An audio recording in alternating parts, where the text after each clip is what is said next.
All right.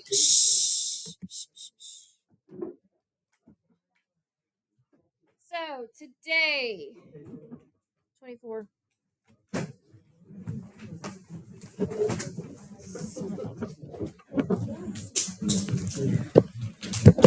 Okay, so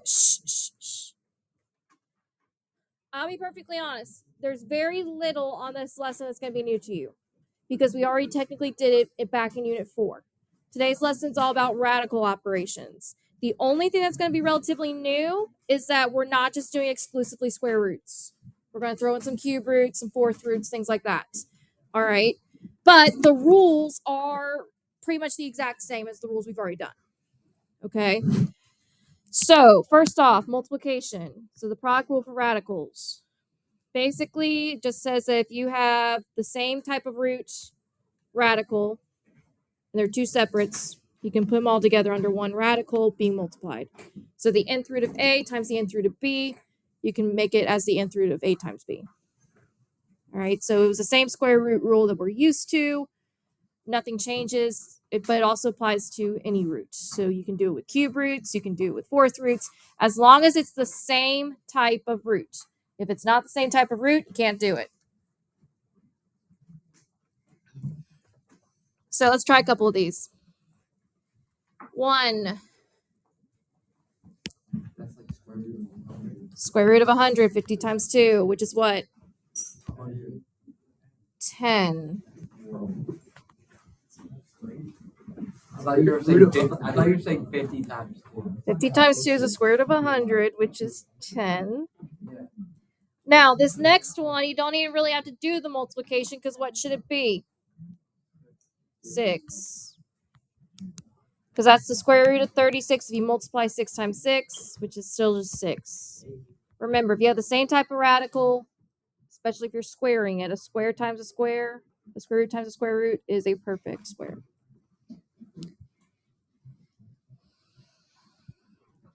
Now,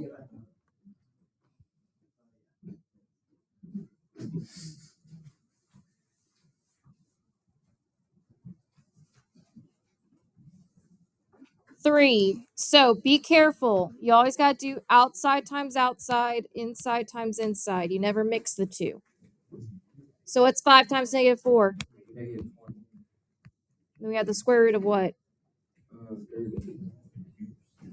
8 times 8? 64. Now, square root of 64 is what? 8. So I got to do negative 20 times 8. So that's negative 160.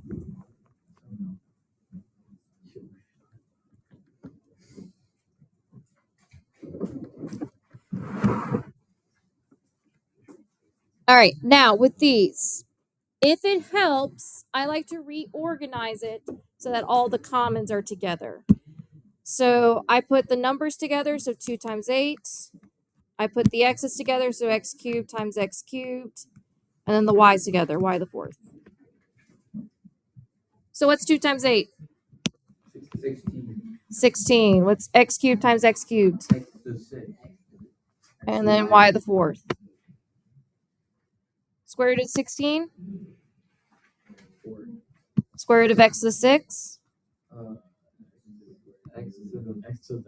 X cubed. Square root of y to the fourth? Y squared.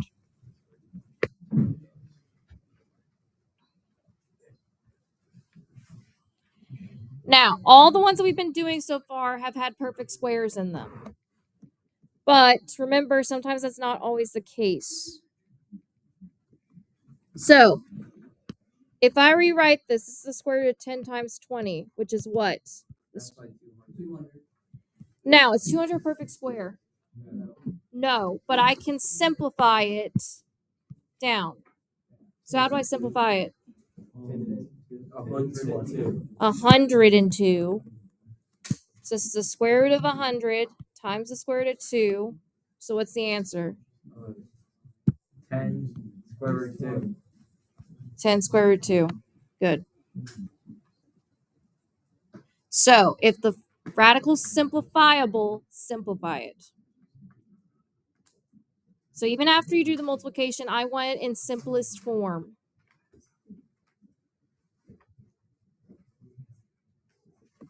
Now we're going to skip 6. Let's look at 7.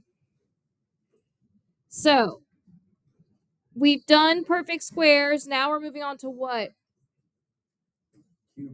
Cube roots. So we've done square roots, now cube roots. So again, I'm just going to rewrite this so that the commons are together. So 9 times 6, p squared times p, q squared times q squared.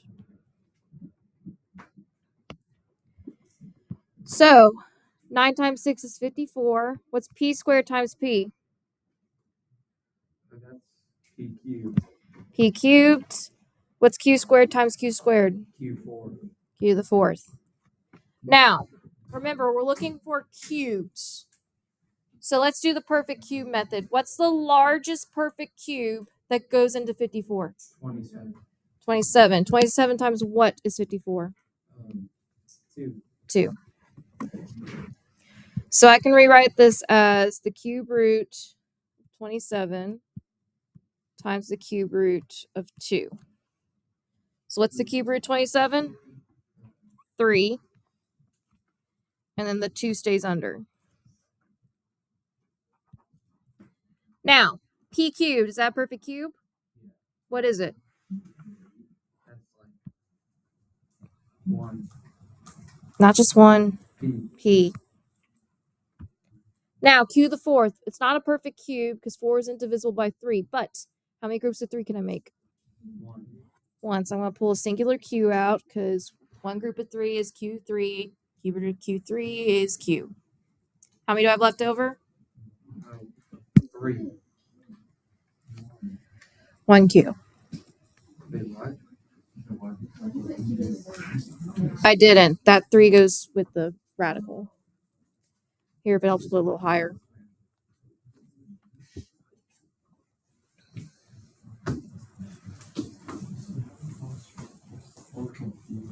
Why? I got lost. Probably because like I understood up to that point, like what you just said. Okay, so cube root of p cubed. That's a perfect cube because you can divide by 3. 3 divided by 3 is 1, so p. Q to the fourth we can break down into q cubed times q. So that'll be q cube root q. And then we just kind of put it all together.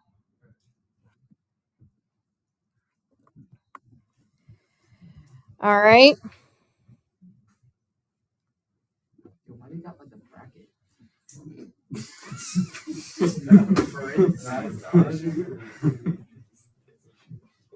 Because that's another way to write multiplication. All right. Fourth roots.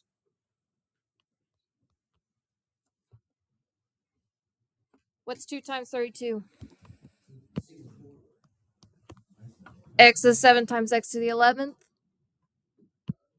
That's like x to the 18th. Y to the 10th times y to the 6th. Y to the 16th. Adam. All right. Perfect fourths. Do you want me guys to do prime tree or The other largest perfect fourth? Which one do you want? Can we go with the cube? The largest form. We can do the largest fourth. What's the largest fourth that goes into 64? Isn't it like 64? No. 64 isn't a perfect fourth. Guys, hush. So let's go factor tree. Nope, it's a perfect cube, not a perfect fourth. All right, so how can I break down 64? Okay, so 8 and 8. Break down the 8s. 2 and 4. 2 and 4. 4s we can break down how? 2s. So I have a singular group of 4 2s. All right, so I can rewrite this as square root of 2 to the fourth is just 2, so 2's out here. Then I have the fourth root of 2 squared, or 4, because you multiply these 2's back. Or 2 times 2, because that's what I have left over. X to the 18th, y to the 16th. So that's 2. Please don't mess with my tape.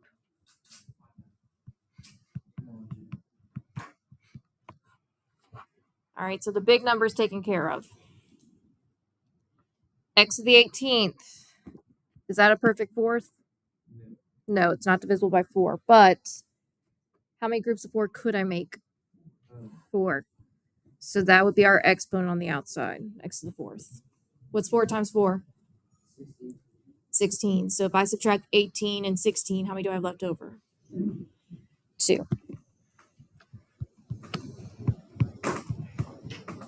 So we would have x squared back under, still have y to the 16th. So guys, this little number is the index. Okay, I gotta put that there to recognize that it's a fourth root. Yes.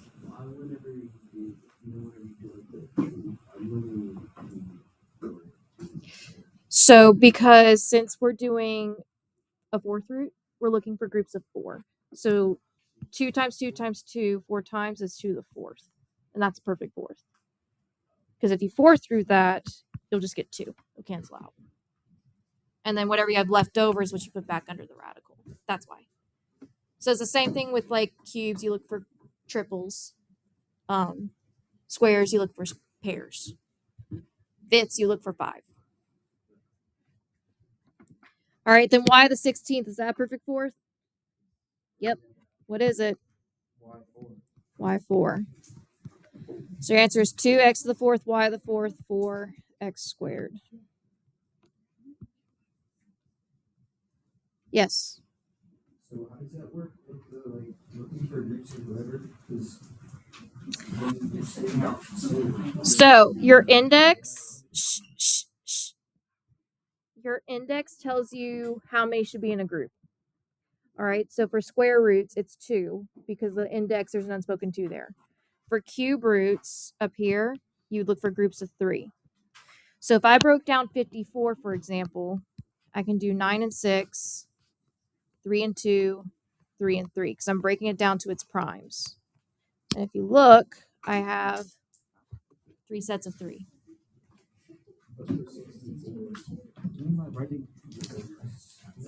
The cube root of 16. 4 through 16 is 2. Yeah. Because you had to do whatever's left over here. The 2 is here.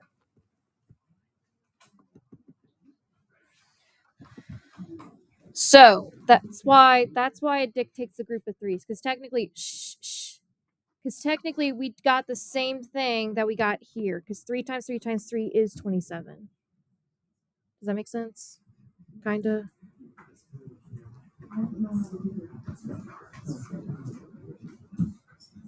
So does that answer your question, Colin?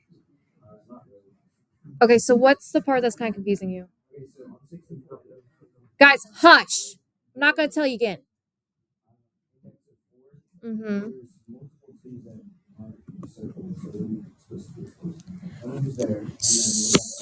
So the 2's that you have left over, so right here, those go back under the radical because we're not using them. So essentially all the factor tree is doing is like, it's basically getting it so we can do the root without having to, if we didn't know what the perfect fourth was. Because the closest perfect fourth that can go into 64 is 16. But if you didn't know that, because you didn't have your list or anything, and you didn't want to have to go through your calculator and like do it a bunch of times, that's how you would break it down. You break it down to its prime factors and find the groups of 4. And there may be more than one. But however many groups of 4 is, you take whatever that number is that's in the group and put it on the outside. And then whatever you have left over, whether it's 2 2's or a 3 and a 2 or a 5 and a 2, you put that back under the radical because you couldn't take it out because it's not perfect fourth. Does that make sense? All right. So now it's okay. You'll see some more of this with the next part. Now, I know you guys know how to combine like terms, so we're skipping that part. But where the combining like term comes in is, remember, when you combine radicals, adding and subtracting radicals, the number under the radical and the type of radical it is the like term. All right, so like say it would be like the x or the x squared or whatever. So all you do when you can add or subtract radicals is you add or subtract the coefficients in front of them. But in order to do that, they have to contain the same index and radicand, meaning the same number under the radical, the same type of radical. So you can't combine a cube root and a square root. So if we look at number 1, if you look, same radicand, same type of radical, they're both square roots. Both have 2 underneath. So because of that, I can add the 2 numbers in front of them. So this would be 8 plus 5 square root 2. So our answer will just have a square root of 2 thrown on the end of it. So what's my answer? 13 square root 2. So that's just review from the last unit. Now, we can do the same thing here because they all have square root of 3 in them. So remember, this is -1, so I have -1 plus 5 minus 10, and then my answer is going to have square root 3. So what's -1 plus 5 minus 10? -6, so -6 square root 3. Now, 3, if you notice, there's only 2 that have the same radical. It's okay if not all of them have the same radical. Just know that you can't combine them. So we can't combine what's in front of the square root of 3 with anything that's in front of the square root of 5s. So if I were to rewrite this, I'm going to put my 1s there so I know they're there. I have 4 minus 1 square root 5, because those are like terms. And then minus 1 square root 3. Yes? Can you subtract numbers with decimals, like the actual square root of like square root 5 number, but you can't subtract the simplified square root? Because we're trying to get the exact answers. So remember, because square root of 5 and square root of 3 are irrational numbers, you'll end up having to round them off. You want the exact answers. So we're just coming up with an exact expression where if we did put it in our calculator, we get the exact same thing without having to round. So 4 minus 1, that's 3. So I have 3 square root 5, and I bring down the minus square root 3. And we stop there. So we don't actually subtract what's under the radicals because that just doesn't work. It's not the square root of 2. You just leave it like that. So guys, it's just like combine like terms. So like, let's say this square root of 5 was x squared and this square root of 3 was x. You can't combine those. All right. The only time you can combine what's under the radical is when you're multiplying. That's it. Adding, subtracting, you got to leave it alone. But remember, we can also manipulate. So sometimes if the radical is simplifiable, we can manipulate it to get the same number under the radicand. So for example, this 40, I can definitely simplify the square root of 40. How can I simplify it? 4 and 10. So I have -7 times the square root of 4 times the square root of 10. What's the square root of 4? So I have -7 times 2 square root 10. So that'd be -14 square root 10. And then I bring down the 2 square root 10 from the top. Now I got the same number under the radical. So I can combine the 2 numbers in front. So 2 minus 14 square root 10. So that'll be what? -12 square root 10. So even though we didn't actually combine anything between the two radicals, we could simplify one of them down. Does that make sense to everyone? Number 5 is just kind of more of the same. So let's look at number 7. Or not number 7, number 6. What's the issue with number 6? One's a square root, one's a cube root. So technically, we cannot combine either of those. So we cannot combine them, even though they have the same number under the radical, because they're not the same type of radical. Yep. That's the best you can do. That's like a freebie. Will that be on the test? Maybe.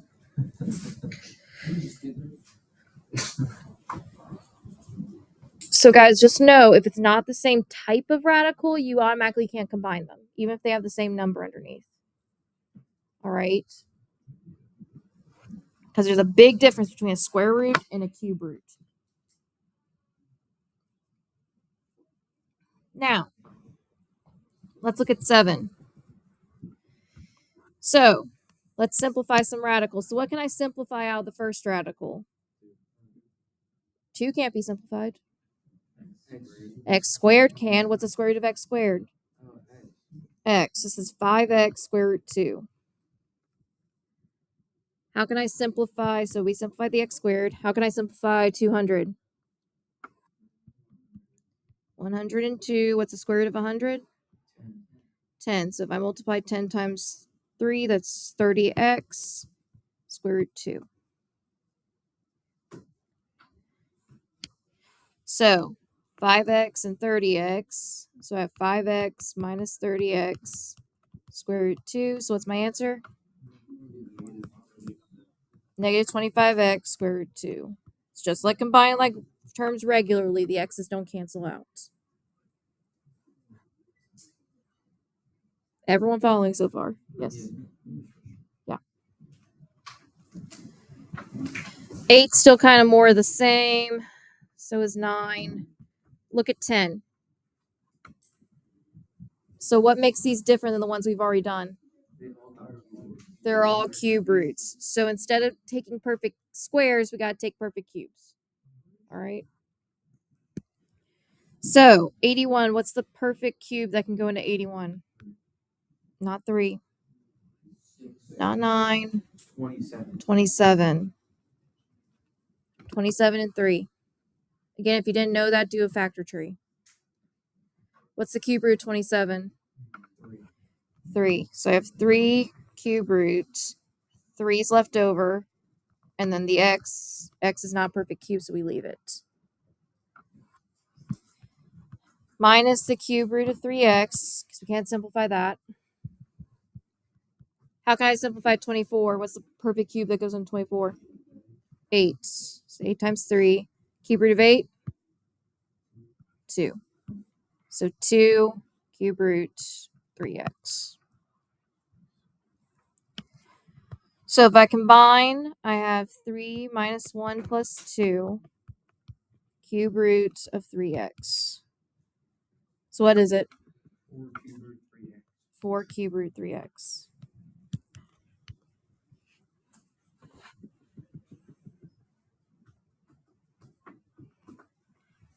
Any questions on adding? So again, it's okay if not every radical has the exact same number. Sometimes it won't. As long as you keep it as an expression, it's fine. All right, so last one for adding. This next question you'll probably see on your test, so make sure you know how to do this. So the perimeter of find the perimeter of the triangle, give your answer as a radical expression in simplest form. What do you do when you find the perimeter of anything? Add up all the sides. So that's exactly what we're going to do here. So I have 3 square root 20 plus 13 square root 5 plus 10. So the only one that it looks like I can simplify is the 20. How can I simplify the square root of 20? 4 and 5. Square root of 4? 2. 2. So I got 3 times 2 square root 5. So that's 6 square root 5 plus 13 square root 5 plus 10. Now, the plus 10, we're just going to have to throw that one on at the end, all right, because it doesn't have a radical with it. So the only thing that we can combine are the two square root 5s. So this would be 6 plus 13 square root of 5, and then we'll add 10 on the end. So what's 6 plus 13? 19. This is 19 square root 5 plus 10 millimeters. That's the best we can get if we want an exact answer. So you can't add the 10 to the 19 because there's no radical next to it. You can't add the 10 to the 5 because the 5's under the radical, so we just kind of have to throw it on at the end. Any questions on adding and subtracting? Now, let's do some advanced multiplication with radicals. Honestly, the advanced multiplication is pretty easy. It's the same thing that you'll do when you multiply polynomials. So the first one, what do you think I'm going to do? You go like square root. You just distribute. So you just distribute the square root of 3 to everything in the parentheses. So what's the square root of 3 times the square root of 5? Square root of 15. Yep. What's the square root of 3 times the square root of 3? 3. Well, let's leave it as a square root of 9 for right now. What's negative 2 times the square root of 3? Negative 2 square root 3. And then I simplify wherever I can. Only place I can simplify is the square root of 9. What is the square root of 9? 3. So I'm just going to rewrite this so that the 3 is at the end. So I have 15 square root of 15 minus 2 square root 3 plus 3. And I can't simplify anymore, so I'm done. Because square root of 15, only factors of 15 besides 1 itself is 5 and 3, neither of which are perfect squares, so we can't simplify that down. Square root of 3, obviously, it's a prime number, so we can't simplify that any further.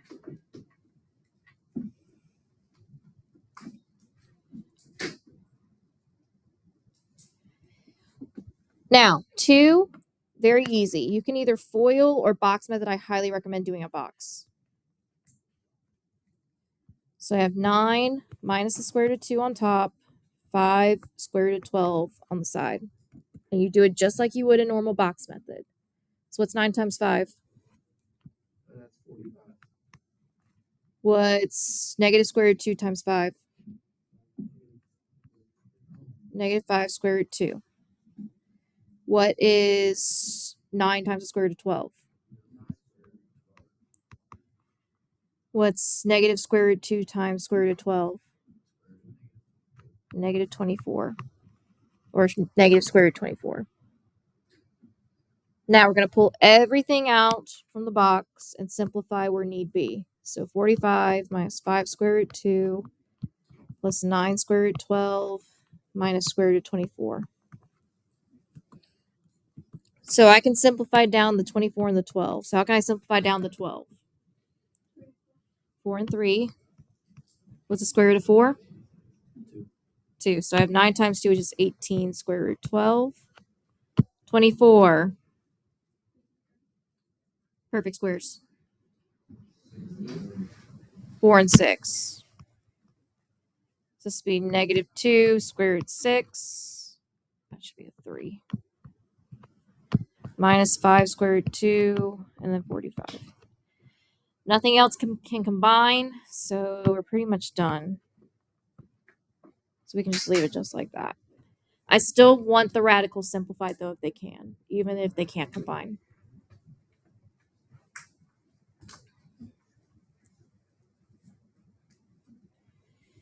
Now, 3. 2 plus the square root of 3 all square is the same thing as what? The square root of the root was 2 plus square root of 3 and... 2 plus square root of 3. So just like how x plus 1 squares the same thing as x plus 1 times x plus 1, 2 plus square root of 3 squares the same thing as 2 plus square root of 3 times 2 plus square root of 3. So you gotta do the box. So I have 2 square root 3, 2 square root 3. What's 2 times 2? Then we have 2 square root 3, 2 square root 3. What's the square root of 3 times the square root of 3? 3. So I got 4 plus 2 square root 3 plus 2 square root 3 plus 3. What can I combine? Both of the square root of 3s. So I have 4 plus 4 square root 3 plus 3. What else? I can add the 4 and the 3. So that'll be 7 plus 4 square root 3.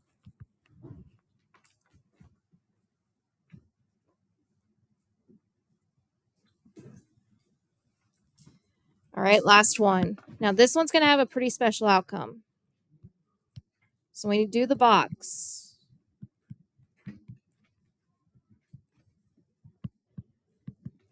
four times 4?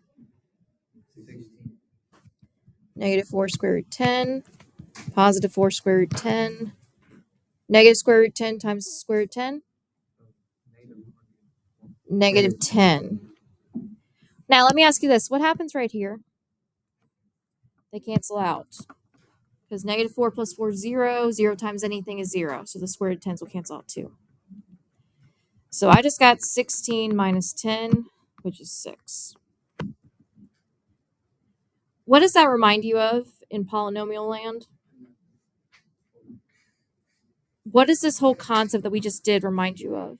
The perfect time. No, not perfect square trinomial. That was the previous one. The box one. I'll give you a hint. DOS, difference of squares. It's technically what we just did, a difference of squares. All right. Now, rationalizing the denominator. This is also a review. Who remembers how to rationalize the denominator? What do? You gotta bring it up. Multiply by what? The denominator on the top and the bottom. Because we're trying to cancel out the square root. 2 times the square root of 5 is 2 square root of 5. What's the square root of 5 times the square root of 5? 5. Can I simplify any more? Nope, we're done. Now, 2. Sometimes I highly recommend simplifying the radical first. All right? Because if I simplify 75, what can I simplify that down to? 25 and 3. So what would the radical be? 5 square root of 3. Square root of 25 is 5. All over the square root of 3. Do I even need to bother rationalizing? No. What happens? Square root of 3's cancel out. I'm left with 5. Another way you could think about it is, what's 75 divided by 3? 25. You can also divide radicals as long as they're the same. Square root of 25, 5.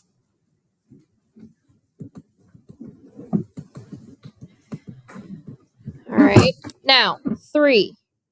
Even though there's a number in front of it, all right, you don't have to worry about that number. You just only multiply by the radical itself, not the number in front of it, just the radical. All right, you'll save yourself more heartache from having to simplify. This will be 30 square root 10 over 4 times what? 10. Square root of 10 times square root of 10 is 10. So, what's 4 times 10? 40. All right. So, this would be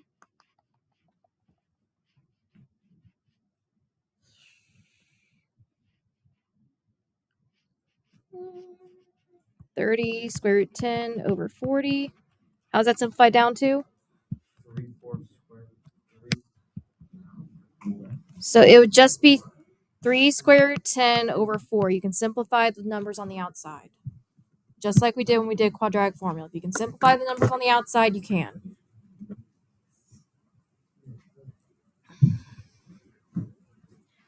So, look at this next one.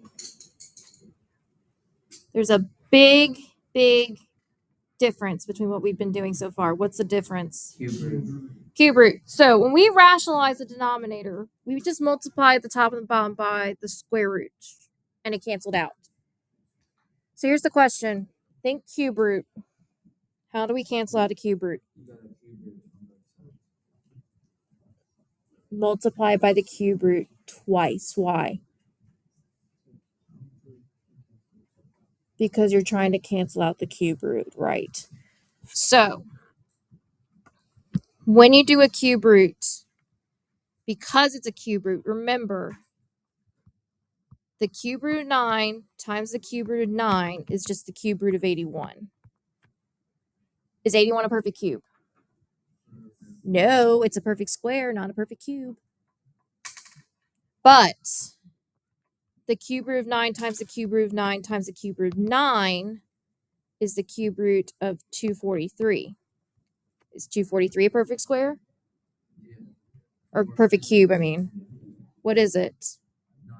9. Actually, it's not 243. It's... God. 729. My bad. I was thinking of something else. And that is equal to 9. So we got to multiply by the cube root of 9 over the cube root of 9 twice.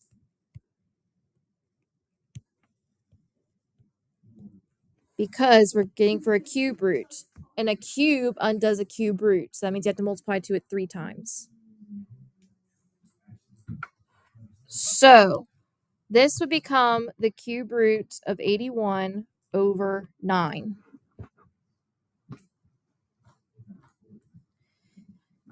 So how do I simplify the cube root of 81? 27 and 3. What's the cube root of 27? 3. So I have 3 cube root of 3 over 9. What else can I simplify? The 3 and the 9. And that's what? Cube root of 3 over 3. So, I mean, that may be like a bonus question on your test, but just know that if you rationalize a cube root in the denominator, instead of multiplying it once by that root, you got to multiply it twice. Because remember, you want something times itself 3 times to cancel out the cube root. Now, last thing for 5.5, and then we're going to go ahead and push into 5.6. All right, so whenever you multiply by both the numerator and the denominator, you must multiply by the opposite of the denominator. What I mean by that, we're trying to make a difference of squares in the denominator. So for example, number 5. So if you look at the denominator, it's a binomial, meaning we can't just multiply by the square root of 5 and be done with it. What we can do, however, is make the bottom a difference of squares, because if you remember from up top, what happened when we multiplied essentially a difference of squares? It canceled out the radicals. All right. So in other words, if that middle sign is a minus, you're going to multiply it with a plus. So I'm going to multiply the top and the bottom by 2 plus square root of 5 over 2 plus square root of 5. Now, here's a trick. Because the middle terms are going to cancel out, we know they're going to cancel out in the bottom. When we multiply, we don't really need to do a box method for the bottom. All we got to do is just do FL of FOIL, first and last, because the outer inner is going to cancel out. So if I do 2 times 2, what's that? So that'll be 4. Square root of negative square root of 5 times the square root of 5 is? Nope. Negative 5. Don't forget the negative. So I have 4 minus 5 on the bottom. And then you distribute the 6 to the top. So that'll be 12 plus 6 square root 5. What's 4 minus 5? Negative 1. This will be 12 plus 6 square root 5 over negative 1. So if I simplify that down further, this would be negative 12 minus 6 square root 5. All I did was distribute the negative up here.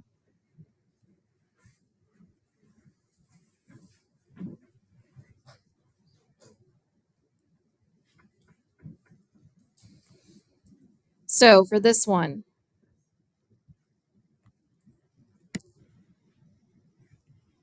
all right, I'll multiply by 3 what?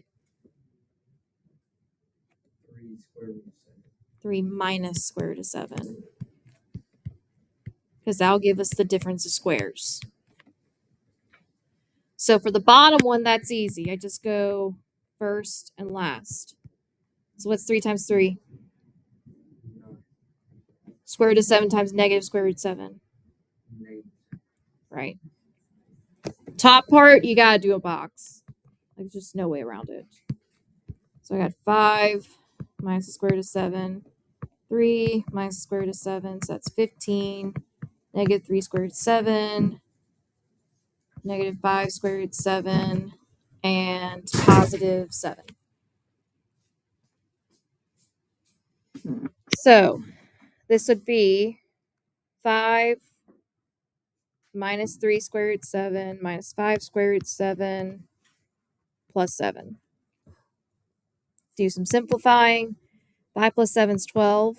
Negative 3 squared 7, negative 5 squared 7 is negative 8 squared 7, all over 2.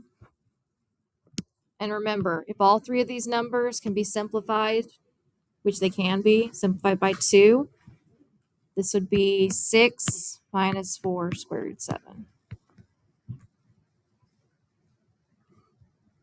Moral of the story is just create a difference of squares in the denominator to get rid of it if you have a binomial. All right, so that's it for radical operations. Any questions on that? So you should be able to finish that delta math that I assigned last week. That covers the rest of it. Now, since we have like 30 minutes, we're just going to go ahead and jump into 5.6. I at least want to start it. So, go to page 28.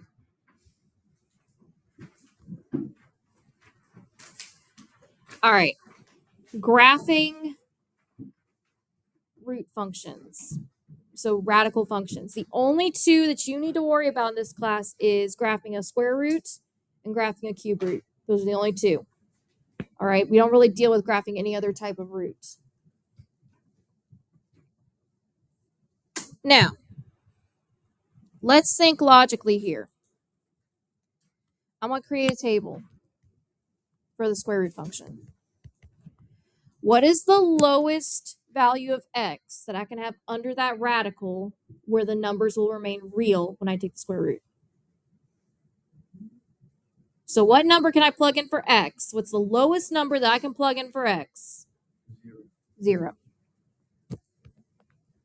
So what's the square root of 0? Square root of 0. 0.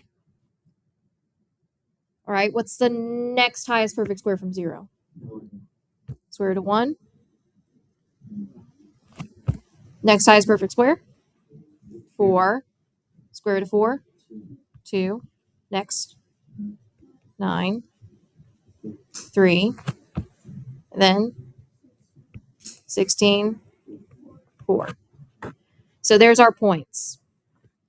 So I have 0, 0, 1, 1, 4, 2, 9, 3. And 416 doesn't fit on the graph, so we'll leave it off. What does this look like to you?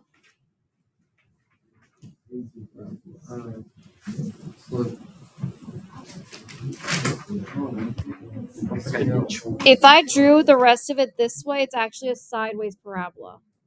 Why does that work? What's true about a quadratic function and a square root function?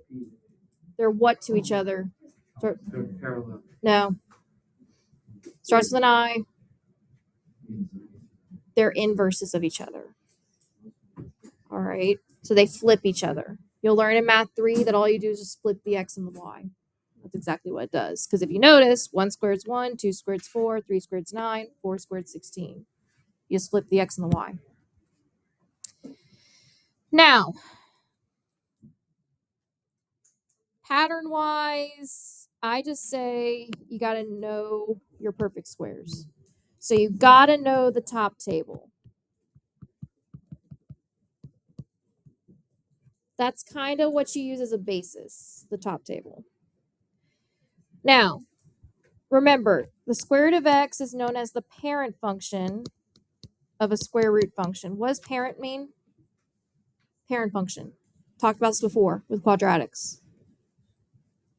Like the mother country. It's the function where all square root functions span from. All right. It's the mother of all square root functions. Now, what's the domain of this function? Gotta know. What's the lowest x value?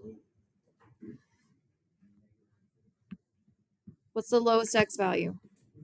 0. What's the highest x value? Infinity. So 0 to infinity. You could also write it as x has to be greater than or equal to 0. Which makes sense because we want our numbers to be real. We can only graph real numbers. So if it goes less than 0, it's no longer real. It's imaginary. So it wouldn't even go on the graph. What about the range? Nope. What's the lowest y value? 0. And it goes to infinity. Granted, very slowly, but it does go to infinity eventually.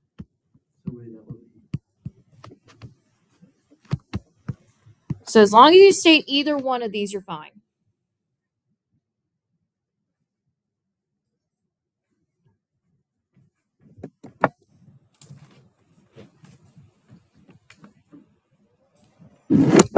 All right, so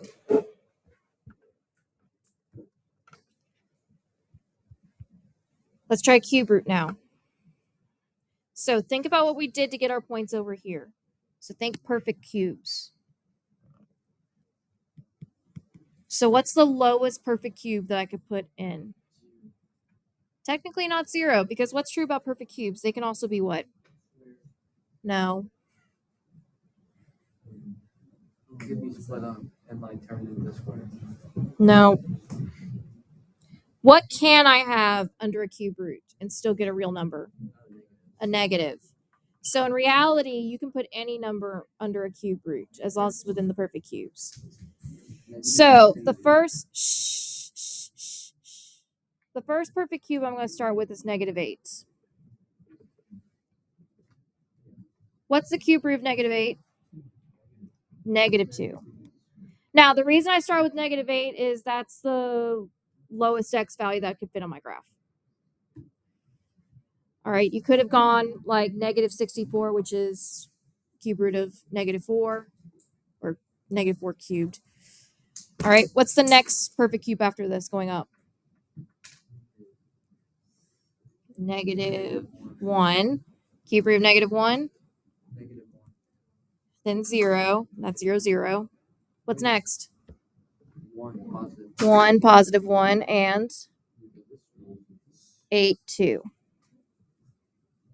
So if I graph this, I have -8, -2, -1, -1, 0, 1, 1, 8, 2.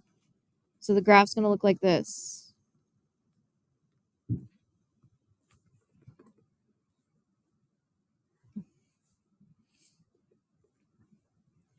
Again, this is the parent function of a cube root graph.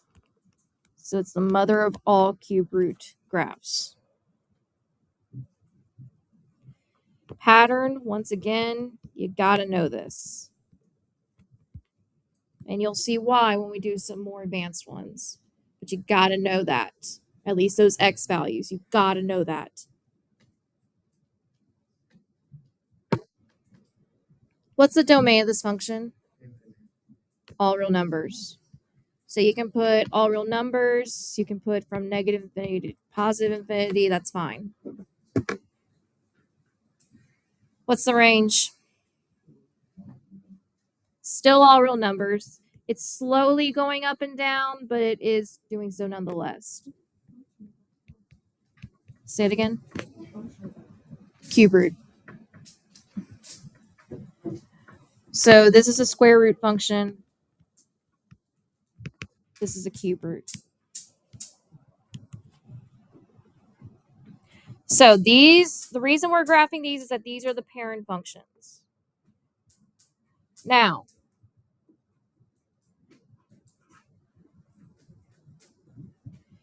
if we look at the rate of change, in other words, its growth rate of the square root function, isn't it very, very slow compared to other functions that you guys have seen? Yes. Parabolas, they get high very quickly. Exponential, same thing. They get high very quickly.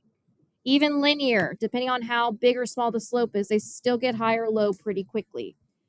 So the rate of change is slower compared to other functions.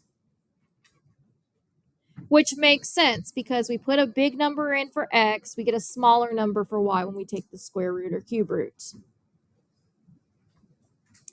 Now, next thing we're going to do is we're going to review function transformations. All right. So, this goes way back to Unit 1. If I add something outside of the function, what am I technically doing? We're shifting where? Okay, think about it this way, guys. What's another name for f of x? Y. So in other words, we're doing y plus c. So we're taking the y value, we're adding c. So what are we actually doing to the y value? Adding C. Well, no, duh. So if this was on the graph, let's say I had a y value of 0, and I added 5 to it. Where'd it go? Up 5. So if you're adding to the y value, it's vertical, because y is vertical, you're going up. So you shift up. So if I add 5 on the outside, we're going up 5 units. Same thing here. F of x, another name for it is y. So we have y minus c. So y is what? Vertical or horizontal?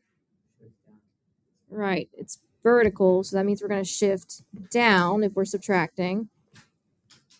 So if I subtract 8, down 8. Now, this time it's in the parentheses. So we have x plus c. But it's in the parentheses. So inside the brackets, as I like to say. So if it's affecting the x value, you sure? It's technically not the right.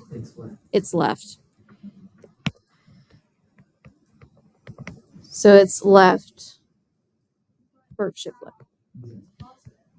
It's the same concept as when we did vertex form of a quadratic. Like vertex form of quadratic is that, which we know that if we're adding or subtracting something to the h, if it's minus, you're still going to the right because the vertex would be like positive. If it's plus, it'll be negative. It's going to the left. It's just one of those rules. So this would be left 2.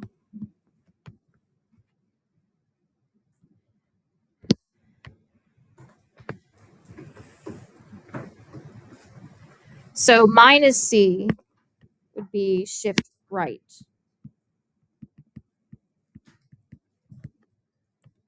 So this would be right 9. And then lastly, if we multiply a negative to the front or the negative to the y values, what actually happens transformation-wise? So we have negative y. It does what? It reflects over what axis?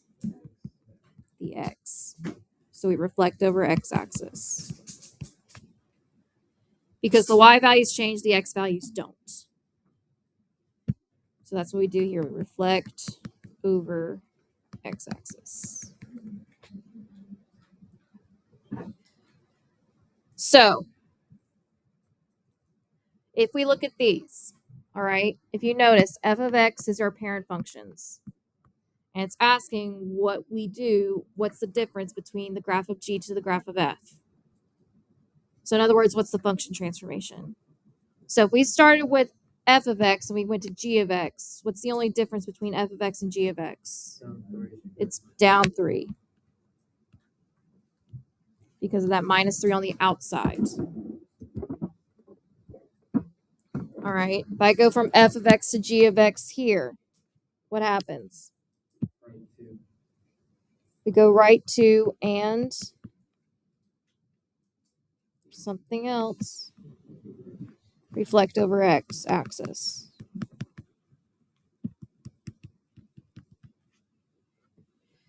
All right. What about for this one?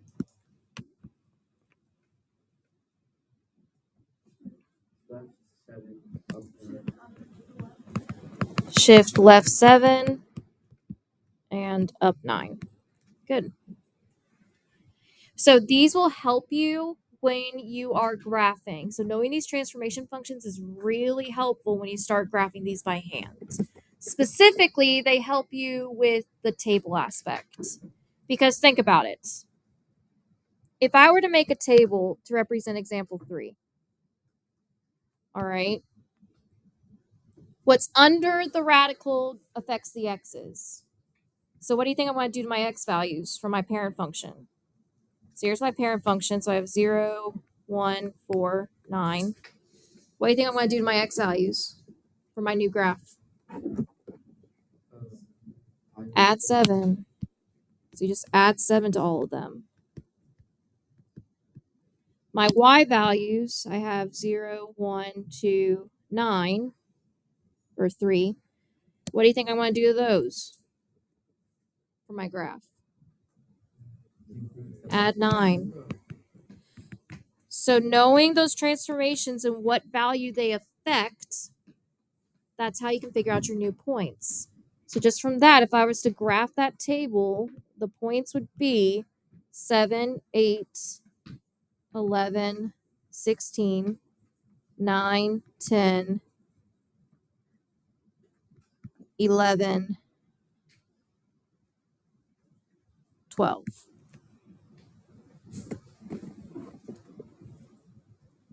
So those would be my new points. Because all we did is just take our parent function and shift it where it wants it. So let's actually do that. So whenever you do one of these, this is how you know whether it affects the x or the y. Basically, if it's under the radical, it affects the x. If it's outside the radical, it affects the y. So the only thing that should be affecting the x is the shifts right and left. All right. So what I tell my students is always start with your parent function table. So what is my parent function here? Is it a cube root or square root? It's a square root. So I'm going to use the square root table. So I have 0, 1, 4, 9, 0, 1, 2, 3. You got to know those 4 numbers at the very least. Now, what's happening to my x's? My x is, not my y's, my x's. What's the only thing that's happening to my x's? They move right 1. So in reality, I'm doing what to them? No. Mathematically, subtracting 1 from them all. So I'm going to take all of these x's and subtract 1. So 0 minus 1, that's negative 1. 1 minus 1, that's 0. 4 minus 1, that's 3. 9 minus 1, that's 8. Now, my y's. What all am I doing to my y's? There's a couple of things. So not just that. What am I doing here technically? Multiply by negative 2 and then adding 5. So I'm going to multiply by negative 2 and then add 5. All right, so I'm going to do the negative 2 here.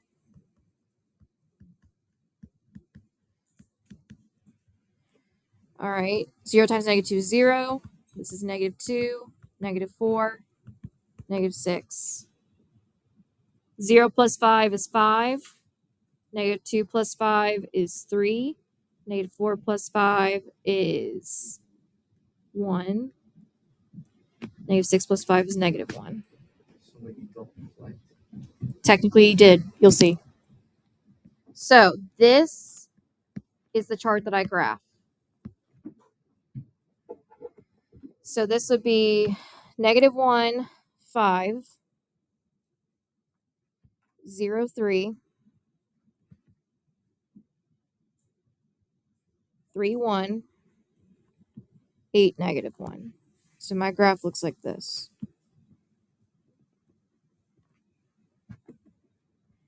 Now, if you notice, let's just kind of make sure all of our chickens are in a row. This is my parent function.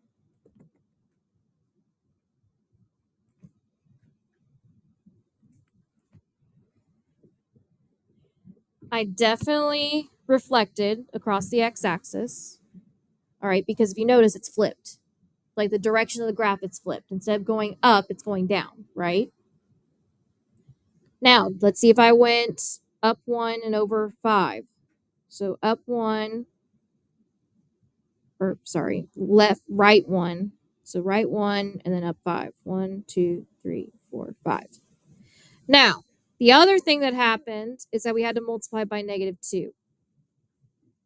And so that's where that comes in. Okay, so it actually shifts. So that actually did everything that it was supposed to do.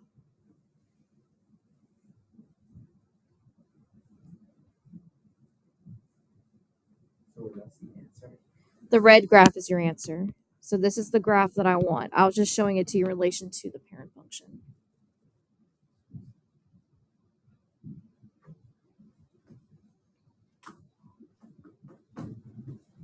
Now, domain and range. So, domain. What's my lowest x value? What's the lowest x value that I can possibly have? Nope. What did my graph go? -1. And where does it go to?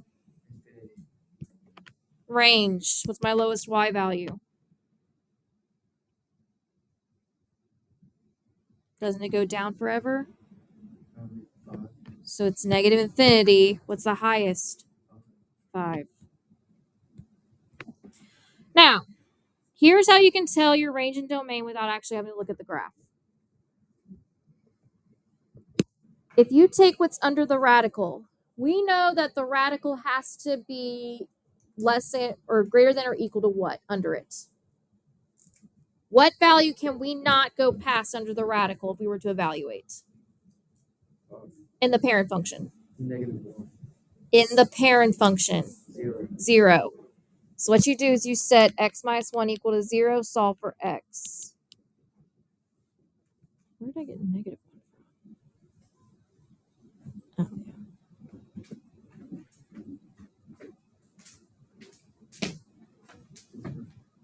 yeah. Huh? I need to go to the gym. Oh.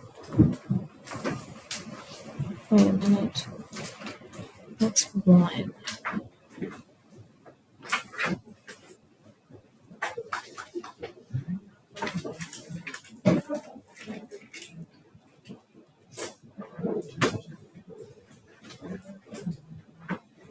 Ah, crap. You're supposed. So, since you're going to the right, you have to add 1 because you're supposed to start at 1. Thought that didn't look right.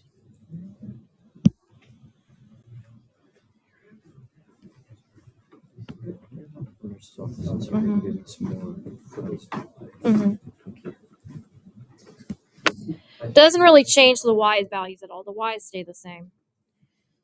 So this would be 1, 5. That looks right, yeah. Just write yourself a note, I'll sign it. 2, 3, 5, 1, 10, negative 1. Okay, that's what I thought. I thought it looked off. All right, so this is actually at positive 1.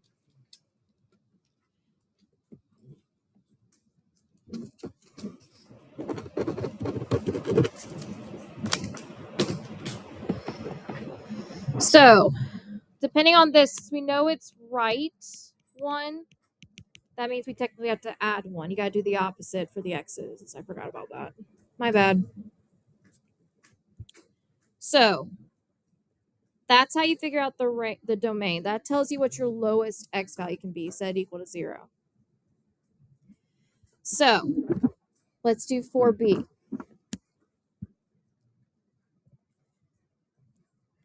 All right, I got x, y. So I start with my parent function. So 0, 1, 4, 9, 0, 1, 2, 3.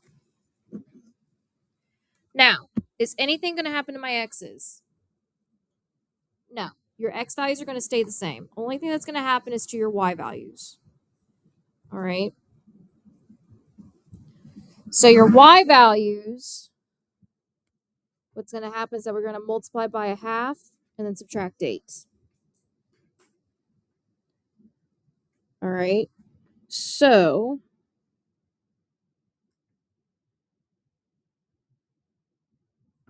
we're going to start by multiplying by a half.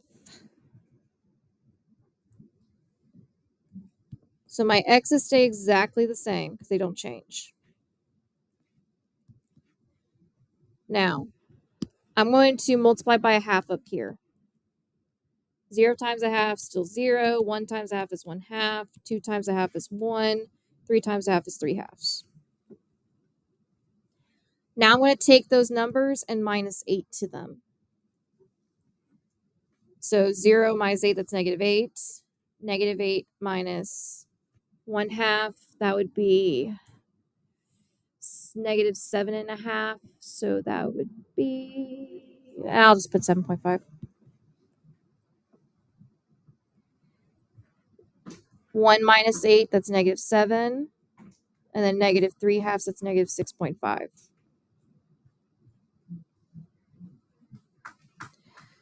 So this would be 0, negative 8,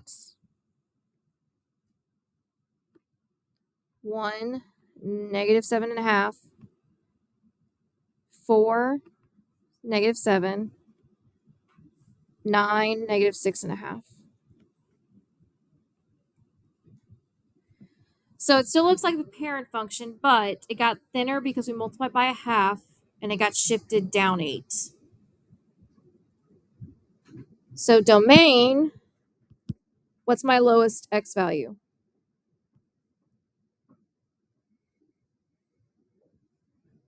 What's my lowest x value? 0. So 0 to infinity. Range, lowest y value? Negative 8. Oops. Negative 8 to infinity.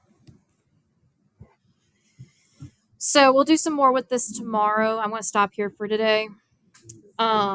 Basically, your homework tonight is just to finish that 5.4, 5.5 delta math. All right, guys. So you guys can go ahead and start packing up. Make sure that your calculators are put up, your whiteboards are erased, all that good stuff.